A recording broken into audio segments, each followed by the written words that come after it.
नमस्कार। आज आपण पाहूया बिना भाजणीचे झटपट आणि आपल्या घरामध्ये उपलब्ध असलेल्या साहित्यामध्ये कोकणामध्ये प्रसिद्ध असणारे कोंबडी वडे। असे हे कोंबडी वडे बनवण्याची ही एक खास पद्धत आज आपण या व्हिडिओमध्ये पाहूयात। कोंबडी वडे ही एक कोकणी किंवा मालवणी डिश आहे जी मटण किंवा चिकन सोबत खाल्ली जाते आणि त्याचबरोबर हे वडे चहा सोबतही खूप आवडीने खाल्ले जातात। चला तर मग प्रथम आपण मंद गॅसवर पॅन ठेवून पॅन गरम झाले आहे तर आता आपण त्यामध्ये 2 टेबलस्पून चणा डाळ घेऊया। त्याचबरोबर त्याच प्रमाणात आपण 2 टेबलस्पून उडदाची डाळ घेणार आहोत। आता आपण या दोन्ही डाळी परतून अशा पद्धतीने खमंग भाजून घेणार आहोत। अशा पद्धतीने बनवलेले वडे चवीलाही खूप छान लागतात। दोन्ही डाळी थोडा वेळ परतवून झाल्यानंतर आता आपण यामध्ये 1 टेबलस्पून धने टाकूया। त्याचबरोबर यामध्ये आता आपण अर्धा टेबलस्पून बडीशेप टाकूया। 1/4 टेबलस्पून मेथीदाणे टाकूया। पाव चमचा मेथीदाणे घ्यायचे आहेत। 1/4 टेबलस्पून आपण काळी मिरी घेणार आहोत, म्हणजे 10-15 दाणे आपण काळी मिरीचे घ्यायचे आहेत। गॅस आपल्याला मंदच ठेवायचा आहे आणि मंद गॅसवर आपल्याला हे सर्व साहित्य व्यवस्थित छान परतून आपल्याला मस्त खमंग भाजून घ्यायचं आहे। इथे तुम्ही पाहू शकता हे सर्व साहित्य आपलं छान भाजून झालेलं आहे। गॅस बंद करूया आणि हे सर्व साहित्य थोडा वेळ तसंच बाजूला थंड होण्यासाठी ठेवून देऊया। थोड्या वेळानंतर इथे तुम्ही पाहू शकता आपले हे साहित्य छान नॉर्मल टेम्परेचरवर आलेलं आहे। आता आपण हे मिक्सरमध्ये घेऊया आणि त्याला बारीक वाटून घेऊया। इथे तुम्ही पाहू शकता हे सर्व साहित्य अगदी छान बारीक वाटून घेतलेलं आहे। चला तर मग आता आपण कोंबडी वड्यासाठी पीठ मळून घेऊया। प्रथम आपण एक मोठे पसरट भांडे घेऊन त्यामध्ये 2 कप आपण तांदळाचे पीठ घेणार आहोत। हे तांदळाचे पीठ आपल्या घरी बहुतेक वेळा असते, जर नसेल तर बाजारात सहज मिळते।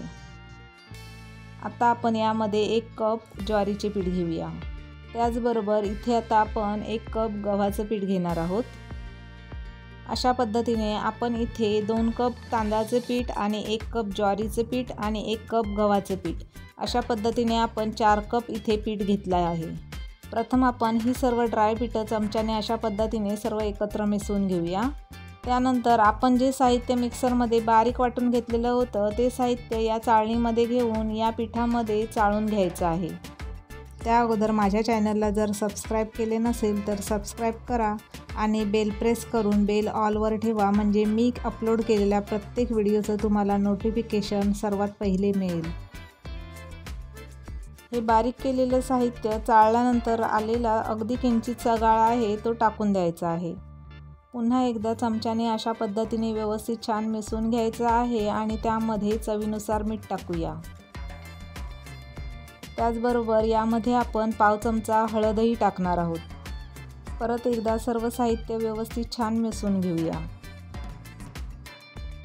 दुसऱ्या बाजूला टोपामध्ये पाणी गरम करायला ठेवले होते, ते पाणी गरम झालेलं आहे। आपल्याला गरम पाणी या पिठामध्ये ओतून घ्यायचं आहे।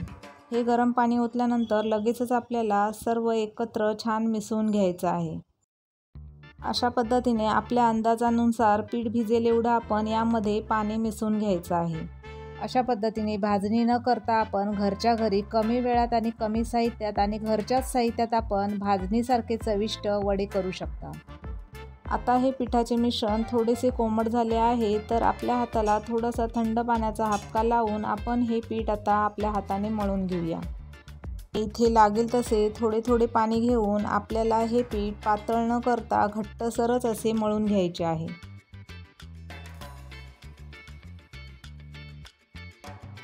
इथे तुम्ही पाहू शकता आपले हे वड्याचं पीठ छान मळून झालेलं आहे। आता आपण ते झाकण लावून तसंच 1-2 तासासाठी ठेवून देऊया। 2 तासानंतर इथे तुम्ही पाहू शकता आपले वड्याचं पीठ छान मुरलेलं आहे। आता आपण त्याचे वडे थापून घेऊया। तर वडे थापण्यासाठी इथे मी बटर पेपरचा वापर केला आहे। बटर पेपरचे असे 4 तुकडे करून घेतले आहेत आणि त्यावर मी आता वडे थापणार आहे। बटर पेपर नसेल तर आपण त्याऐवजी प्लास्टिकच्या पिशवीचाही वापर करू शकता। बटर पेपरला आणि हाताला थोडेसे तेल लावून अशा पद्धतीने आपल्याला इथे वडा थापून घ्यायचा आहे। किंचित तेलाऐवजी आपण थोडेसे पाणी लावूनही आपण असे वडे थापू शकता, परंतु ते वडे आपण तेलात सोडल्यावर तेल थोडेसे इकडे तिकडे उडते आणि वडेही थोडेसे तेलकट होतात। दुसऱ्या बाजूला मध्यम गॅसवर कढईमध्ये तेल गरम करायला ठेवले होते. तेल छान कडकडीत गरम झालेले आहे. तर आता आपण त्यामध्ये वडा सोडूया. अशा पद्धतीने इथे मी कढईमध्ये 2 वडे सोडलेले आहेत. गॅस आपल्याला मध्यम ठेवायचा आहे आणि कडकडीत तेलामध्ये आपल्याला हे वडे सोडायचे आहेत.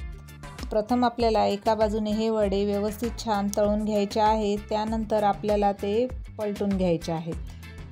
अशा पद्धतीने हे वडे आपल्याला मध्यम गॅसवर छान तळून घ्यायचे आहेत. वडे हे पुरीपेक्षा जाड असल्यामुळे आपल्याला हे वडे मध्यम गॅसवरच तळून घ्यायचे आहेत. जर फास्ट गॅसवर आपण वडे तळले तर ते वरून तळले जातील परंतु आतून कच्चे राहतील. अशा पद्धतीने इथे तुम्ही पाहू शकता टम फुगलेले आपले हे वडे छान तळून झालेले आहेत. ते आता आपण डिशमध्ये काढून घेऊया आणि अशाच पद्धतीने आपण राहिलेले सर्व वडे तळून घेऊया.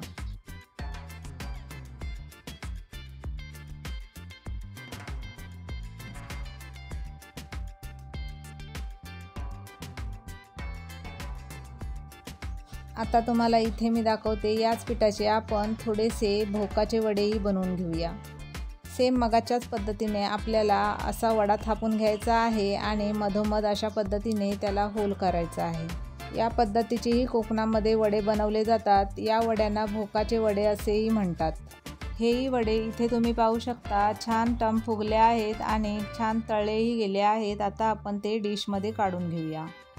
अशा पद्धतीने बनवलेले हे वडे चवीला तर खूपच छान लागतात. त्याचबरोबर दुसऱ्या दिवशीपर्यंत राहिले तरी ते अगदी कापसासारखे नरम राहतात, कडक होत नाहीत. नक्की करून पहा आणि माझ्या व्हिडिओला लाईक, शेअर आणि सबस्क्राईब करा. थँक्यू. धन्यवाद.